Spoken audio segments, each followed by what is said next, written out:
like I said in the intro, I am making this recipe my own. So I'm adding about a fourth a pound of sausage to this because hubby likes meat in his food. So I've already heated up some olive oil in here. So I'm going to get this sausage brown and chopped up, and then I'll be back for the next step.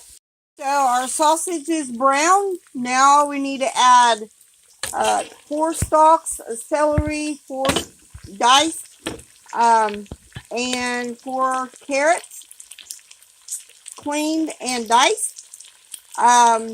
Then we need to add, peeled the carrots, and 1 onion chopped. We'll let this cook a little bit before we add our other ingredients. I forgot, we need to add some sprigs of rosemary to this, some hot red pepper flakes, and of course some salt. So I'm going to add that, and then I'll be right back.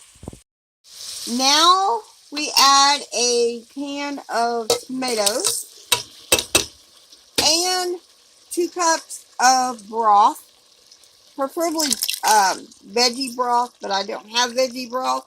So this is what I'm adding to this. So let's stir this and mix this up. These tomatoes.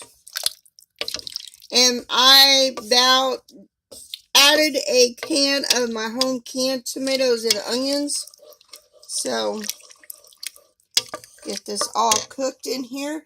And if you have a Parmesan rind, which is optional to throw this in there at this time, I don't have that, and I'm using what I have. So now we need to let this cook and somewhat reduce a little bit. Now we add a can of black beans. It was supposed to have been cannoli beans, but I don't have that, and drained. And we're going to also add 8 cups of kale that has been chopped into 1-inch pieces. So for the most part, that's been chopped. And then we cook this until the kale gets simmered down. So I probably should have did this a little bit at a time. And I think the kale would be fine. After the kale, you're supposed to add some bread cubes, which I really don't have, but I do have. If that makes any sense. So we're going to cook this and get this down. Now we're supposed to add 5 cups of torn Dale bread. I just got cube bread that was frozen. That came from homemade bread that I made. And you're supposed to have the crust removed. I ain't got the crust removed.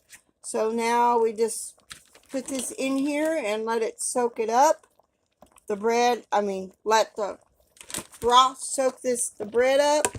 And then our soup, our ribollita, I hope I'm pronouncing that right, will be done. So